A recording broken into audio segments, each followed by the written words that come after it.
guys can hear, Rachel has the munchies. I don't actually have the munchies. I'm just hungry. Yet? No, yeah, not yet. We'll see. Sometimes they come, sometimes they don't. It depends. Yep. Just like the female orgasm. Also true. Though if you're with somebody that knows what they're doing. Oh, she's just munching through this conversation. She's going to lick her fingers now, guys. Mm-hmm. For those of you that are curious as to what I was eating Cheetos. And we're in a room, so there's not... We're in a room? Of yeah, course we're in a room. But there's no access to a sink Not or... on the fucking moon. Mm-mm. That would not happen. Oh my God. We all know. No, don't. We're going to go one episode where it's not mentioned. You're the one who brought it up. I didn't bring up that particular thing.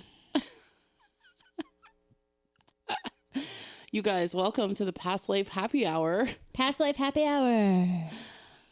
Let's just welcome them. Okay. So who knows what's going to fucking happen. That's true. All right. Welcome to Two Mystic Mamas. Listen, guys, if you have children or you don't have children and you just travel a lot, the summers can get really hectic. And we are trying to be proactive so that when summer comes, we have lots of episodes that continue to roll out for you guys, regardless of if we are going on vacation or generally needing some downtime. Yes, because we did have all of the kids here when I came through because it's the weekend, so we're all together. And yeah, the husbands had to take them out of the physical house. Like it was not. They're all bowling together right now. I mean, it sounded like they were bowling here. It really did. Like I was like, oh my God. And then my husband comes in and is just like... A child? Yes, he is. But he's just like jiggling the door. Because he's a child. Charles is not one to be around children and not absorb that energy. Oh, yeah. It's also what makes him such a great teacher. It's 100%. I was going to say that's what makes him so like vibey with the kids is because he turns into one of them. And they're like, oh, you're our people. Yeah, but he flips that switch when he's in rehearsal. The rest of the kids that are not in his section are terrified of him, which I think is hilarious. Really? Terrified. I don't know. He doesn't give that vibe. But Jeff has definitely been coaching a lot longer than I have. And it's been nice having him at Grasshoppers because I'm just like, okay, guys, let's bring it together. And he always has the really good pieces of information to give them. Like today for soccer, we had during halftime, he's like, okay, guys, if you can touch your teammates on the field, you're too close to them. And I was like, oh, that's a really good way of putting it. Yeah. I just really envisioned dodgeball, like that movie in my head. Yeah. Well, that's one of the rules. Don't pick the ball up. Because, little kids I'll put the ball back at my feet. Anyways. And there was a couple kids on the other team that they just took the ball. Did Isla wrestle them? No. Isla got in the vibe of, I'm cold. I don't want to play soccer. Mommy. I'm like, I'm not mom. I'm Coach Rach. Okay? And you're going to have to sit somewhere else. Sorry. You're going to have to just figure it out. You know what's going to happen? You're going to be at home. She's going to be like, hey, coach. Yeah, I know. It's just... And so she's left-footed. We figured out that she's left-footed. She's a goofy foot. Yeah. So we have to strategically put her on the right side of the field so she can kick the ball into the goal. Because if she's on the left side of the field, she just kicks the ball out of bounds. Because it's just not the way clearly her foot's not developed. So she can't. She'll be sought after because of that if she sticks with soccer. That was one of the first things when we had Emmeline, when she was old enough to start playing, he was like, maybe she's left-footed or she throws left-handed. Don't care. Not on my radar, but. All right. So, past lives. So we decided it would be fun to drink some spirits. In Rachel's case. More chilling, less spilling. Take some spirits as well. A little 5 milligrammer. Yeah. I'm just rocking the Truly. And we're going to talk about past life regressions. Do you want to explain what past life regressions are? I think, fundamentally, it comes down to your belief system. So naturally, we're going to have people out there that don't believe in past lives, don't believe that you're reincarnated and that this is your only life. That is not our belief here on the podcast. And my definition is your soul decides, has a conversation with maybe divine source energy, other souls, I don't know, the angels, whoever, and decides they're going to come to Earth in a human form or an animal form, whatever. And it like can build upon that. So when you come into this human existence for this human experience, past lives are the lives that your soul led prior to this human experience that you're having. And it's not uncommon. I would say it's actually highly, highly common that you pull into this human experience shit from your past. And it doesn't need to be necessarily bad shit, so maybe I shouldn't say shit. You'll pull experiences from your past lives into your future lives. And sometimes you need to cut cords with those and break energy with them because they're holding you back. They're inhibiting you from moving forward. This could be in a relationship. This could be with finances. This could be with your career. This just could be growth in general. So yeah, past lives are the lives before.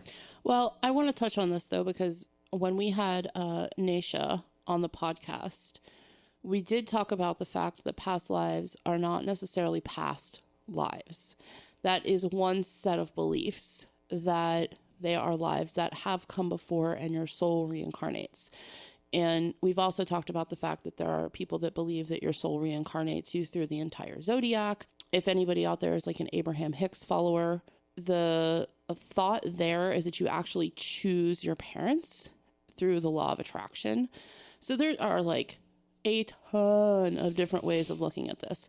When we were talking to Naisha, the idea of quantum timelines came into play when we were talking about past life regressions. I think that there is something to this because essentially time is not linear in this school of thought, right?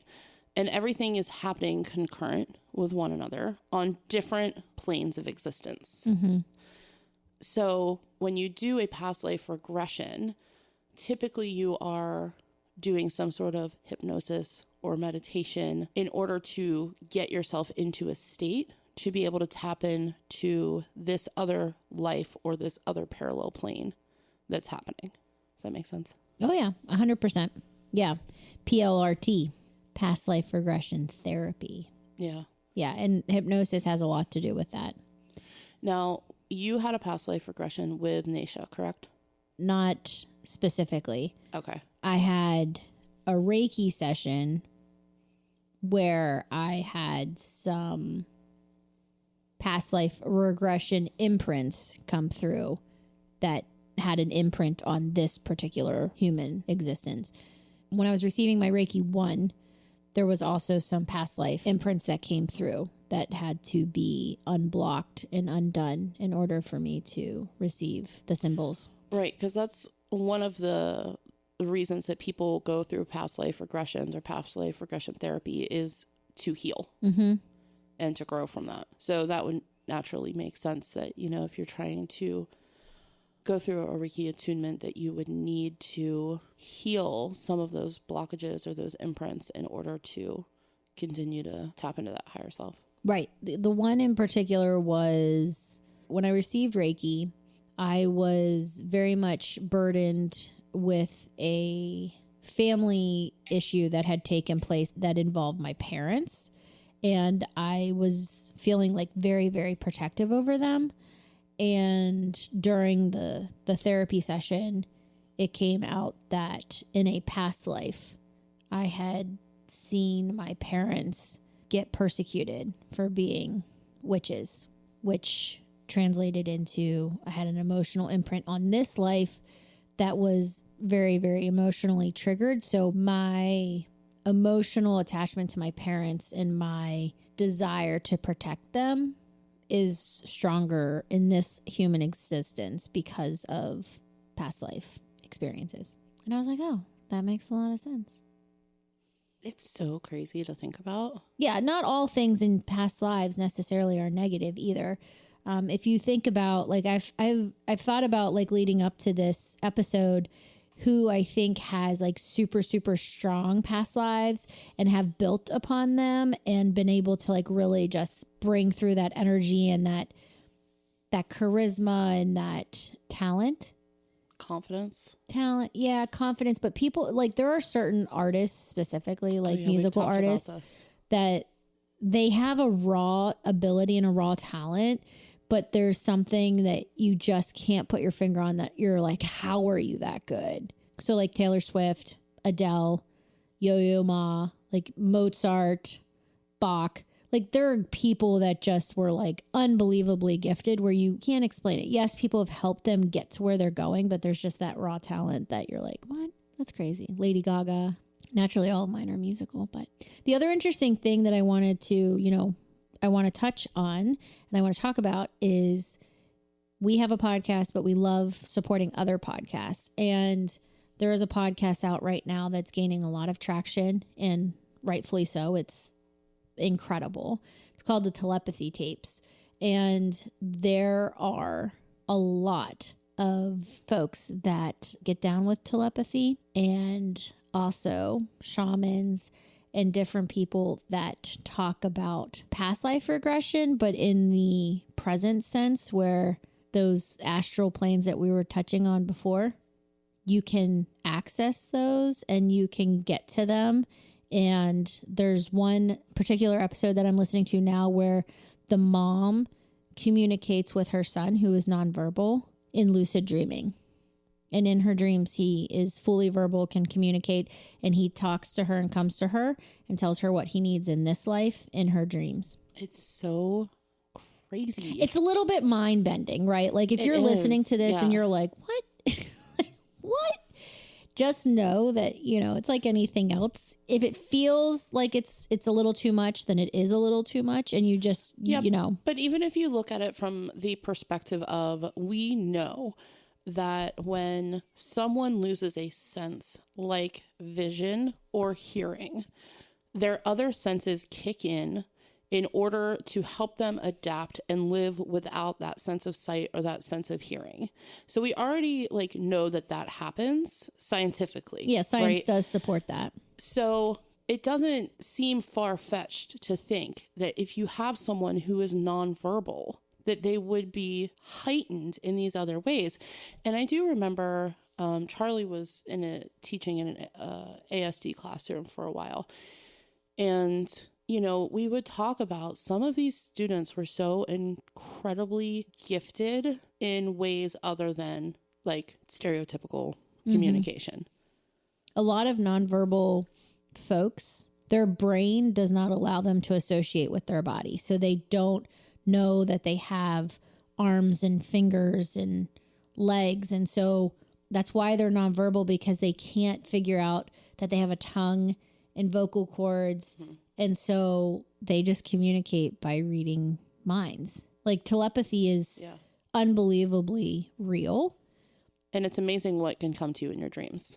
Well, that too. I mean, so when we talk about our 4 clairs that everyone has, and I need to stress this, everybody listening is psychic. This isn't something that is just given to 1 or 2 or 5 people. Every human has it, but we're conditioned to just grow out of it and ignore it and drown it out so we don't pay attention to it. But it's like a muscle. Like when you go to the gym and you physically work your body out and you lift weights and you do crunches and you do cardio, you're strengthening all of these different muscle groups, and it works similarly to that. So you can be clairaudient, which is where you hear, you have a hyper sense of hearing. You can be claircognizant, which is where you just know things to be true. Information is just downloaded into your brain and you know that it just is. You can be clairvoyant, and this is where you can see. So you can see energy, you can see auras, you can see spirits, you can see energy that most people don't see. And you can be clairsentient, which is where you feel. And out of the 4 clairs, you always have one that is your strength, right?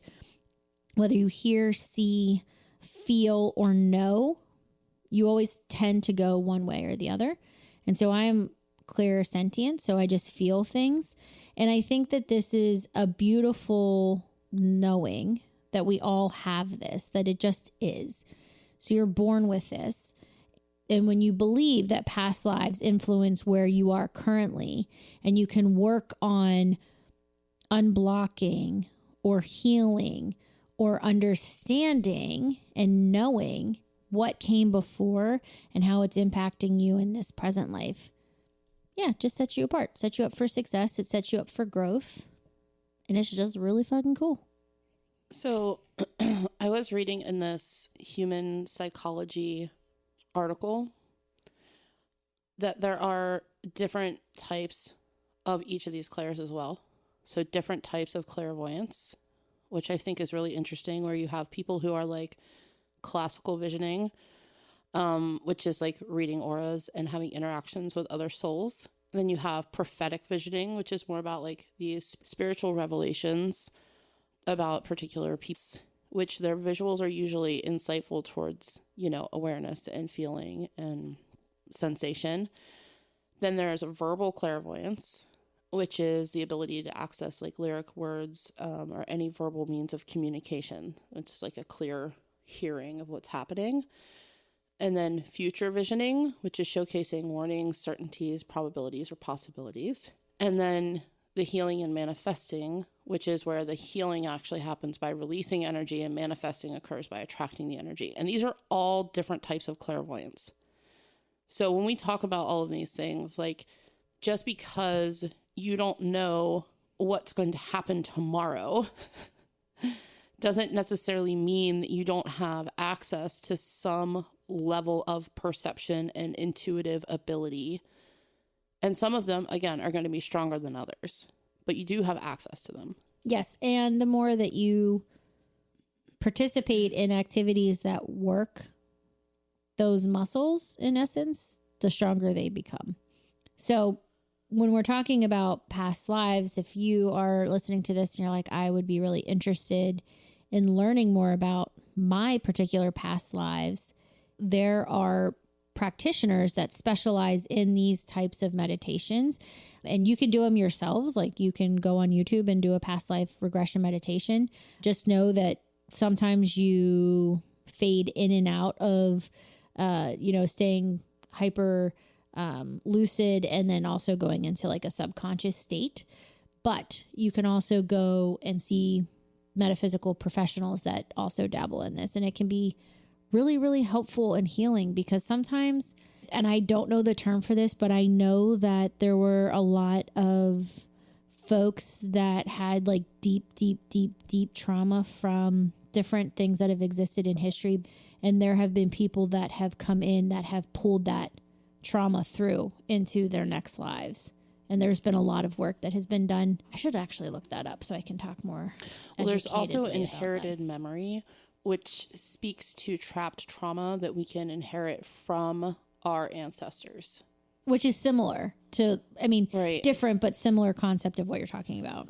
Well, right. And it's like, we can pick up things from other people. We can pick up energies from other people. All of this to say, a lot of this is an exercise in accessing our subconscious, which holds so many pieces of information as to what we are made up of.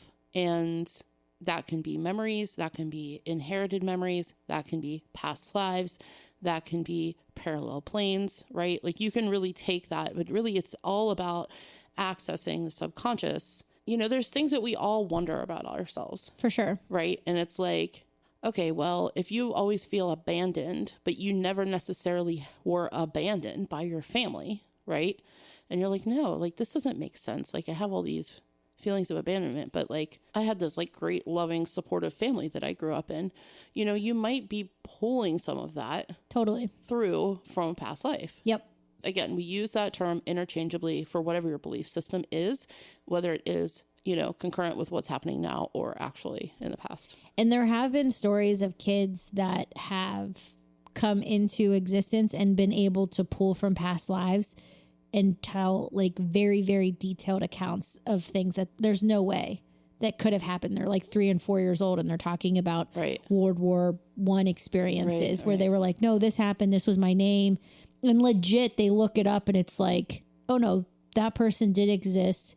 This is what happened in their lives. They were killed in the war, blah, blah, blah.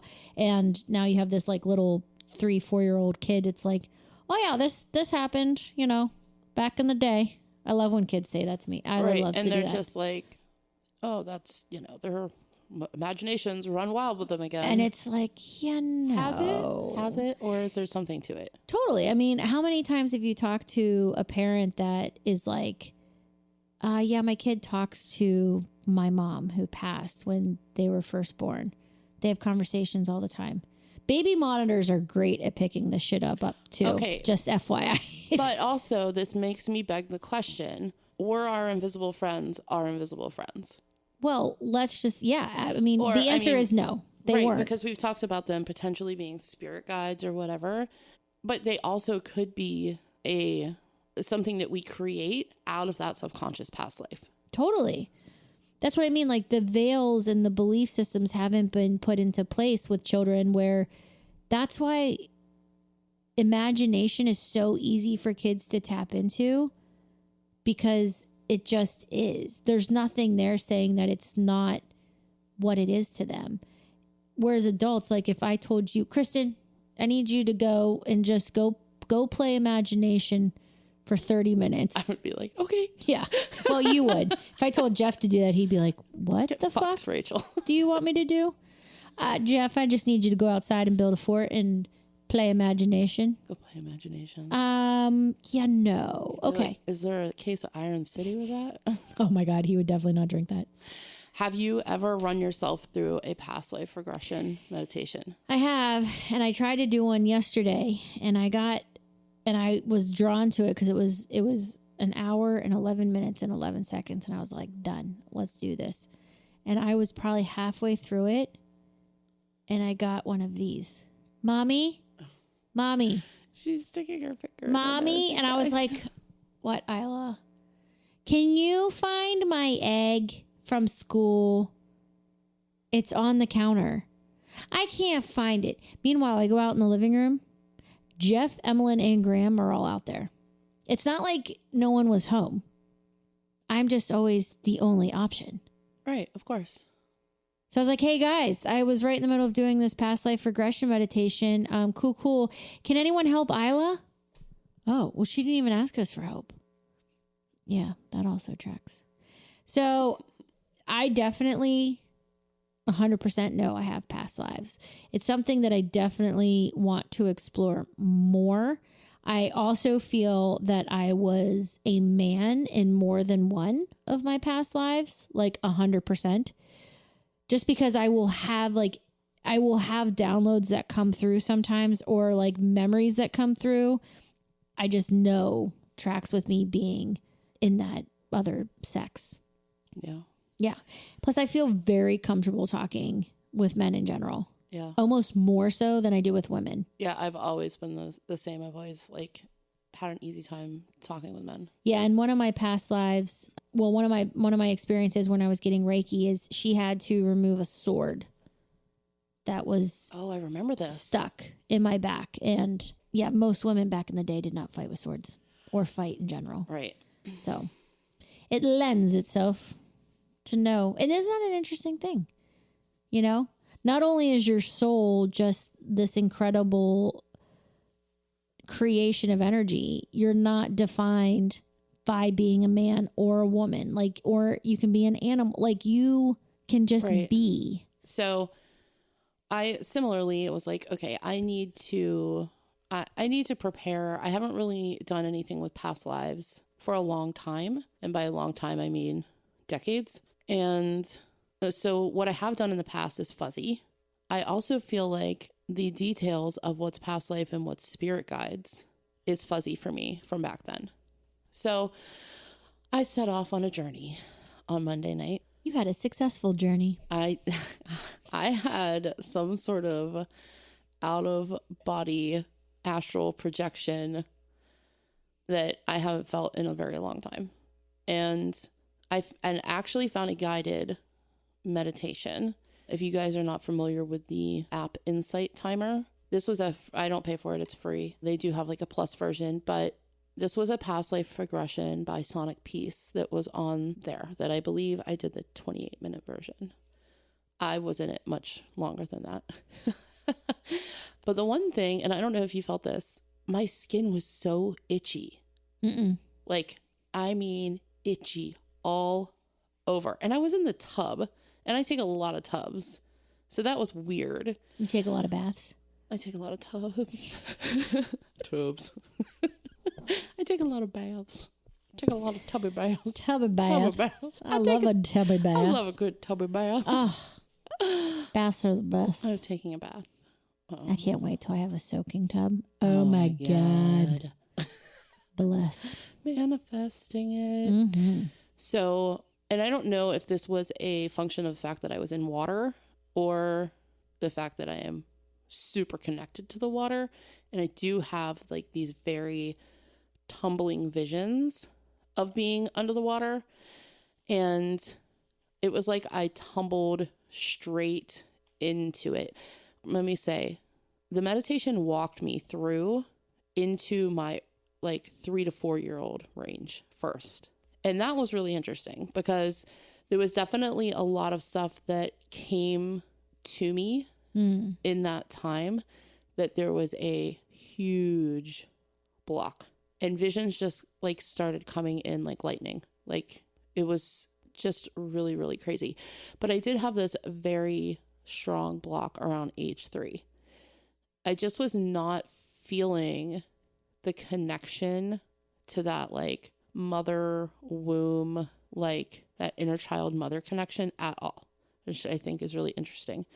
But it did give me an opportunity to actually release that through the water, and just like energetically felt like I released that blockage. And then after I visualized releasing that blockage in the water, I just started tumbling through the water. And it was like tumbling backwards, right? I was, all of a sudden, I had these like fiery red hair, like 2 times as much hair as I have on my head.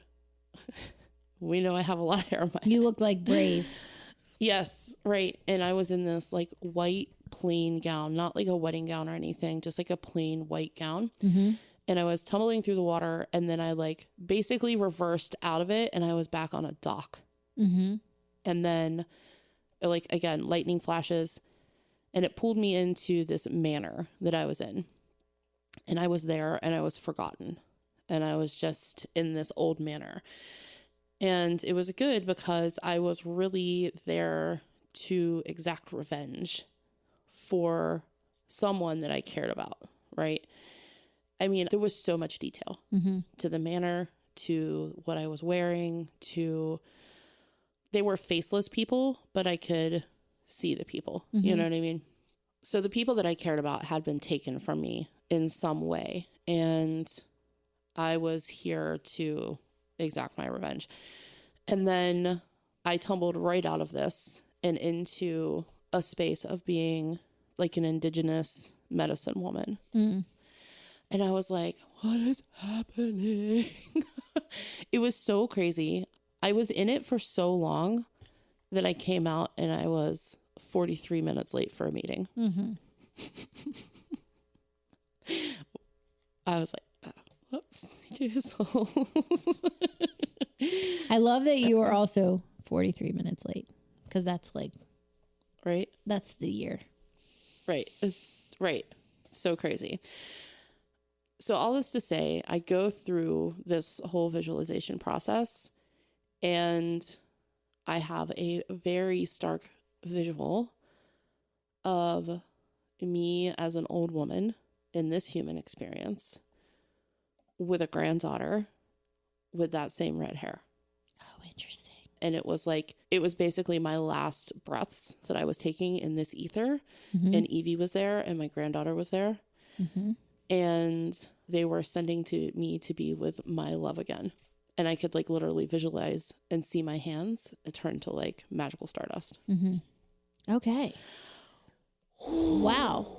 So that's like past life into It was wild, dude. into the future. And I'll be honest, this is the first time that I'm allowing myself to think about it, because after it happened, I went and I grabbed my journal, and you can see how sloppy my writing is, right? Like I just was like, anything that I can get out of my mind, then remember, I was trying to write it down. But I wrote this note to myself, and it was like, I am here to live, thriving, bursting at the seams.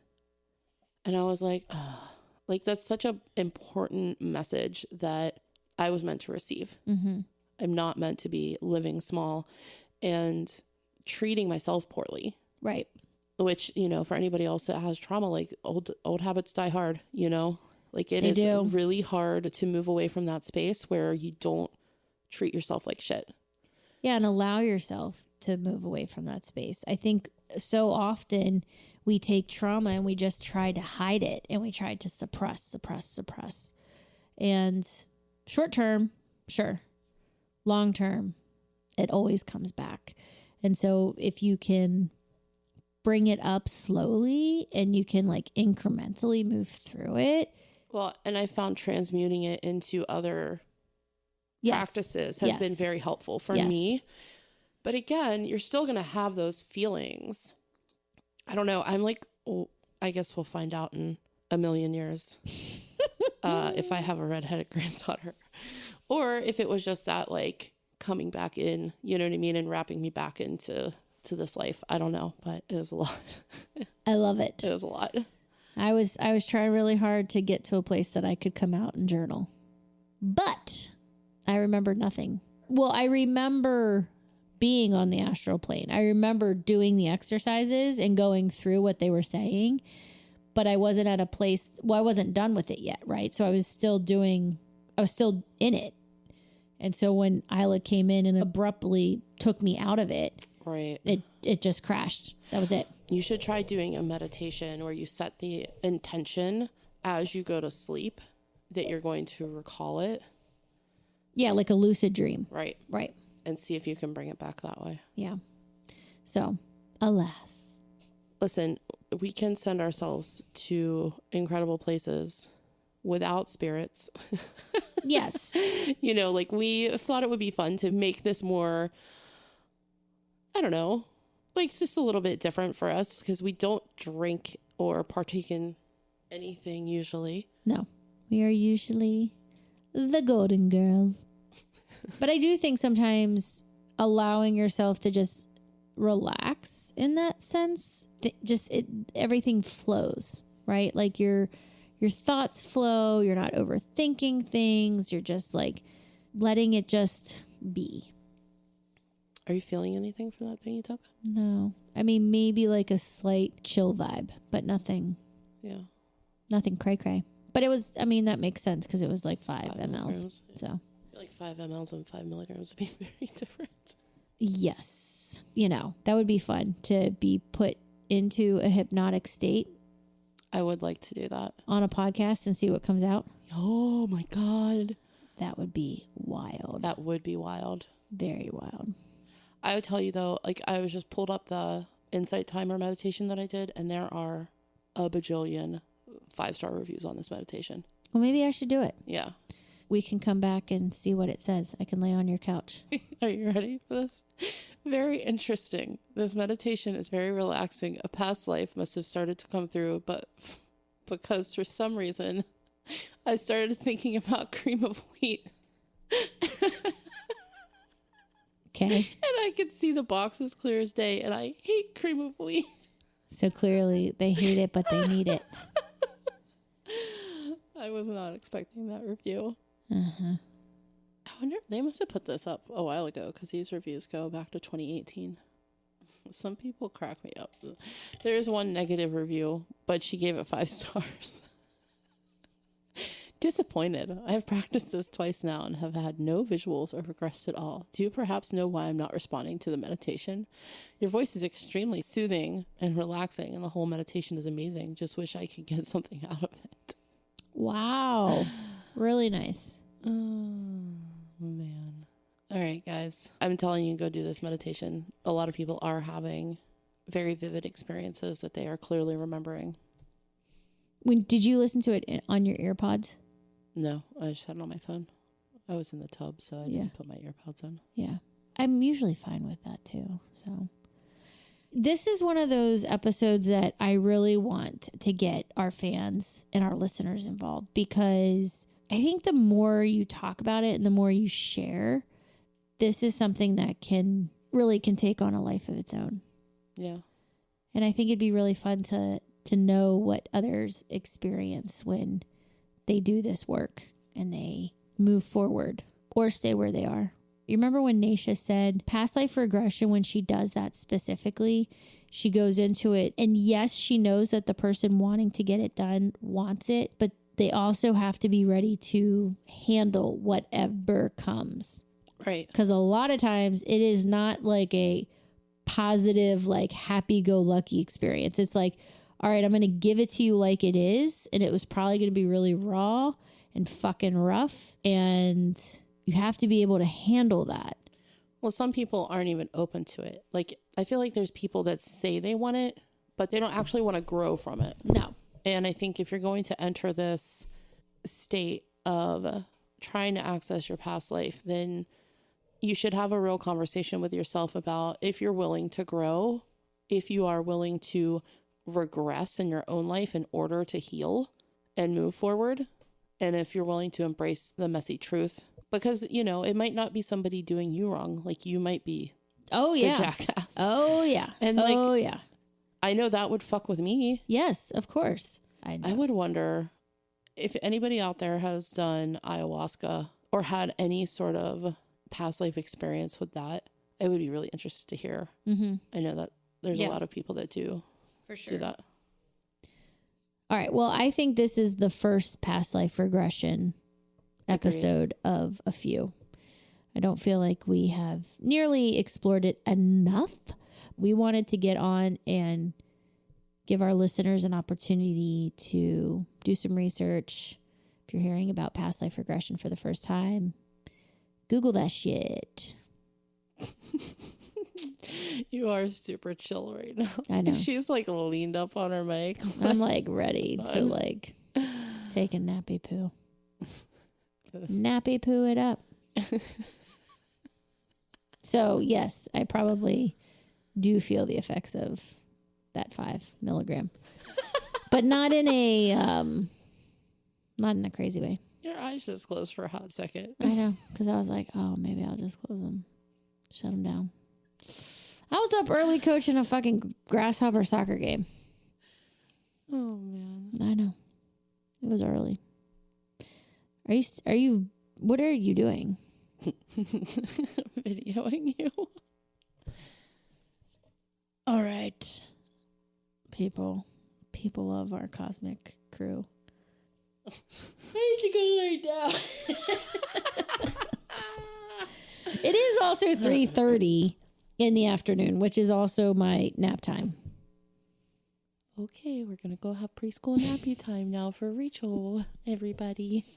That's right, bitches. Your teacher's gonna drink a Truly, and you're gonna go the fuck to sleep. I am. I'm gonna go night night. Night night. All right, we love you guys. Thank you so much for being a part of our cosmic crew, for journeying down these roads that you might have never fucking thought of before. I keep trying not to yawn. I'm suppressing my yawn. Take a nap. Until next time. Until next time. Go enjoy your day. Or night. Or whenever you're listening to this. Your commute. Go take a nap as soon as you get into work. What? This is like, don't nap at work. I'm sorry, guys. Don't take vodka to school, and don't nap at work. Don't listen to Rachael. All right. We love you guys so much. Do. Bye-bye. Bye.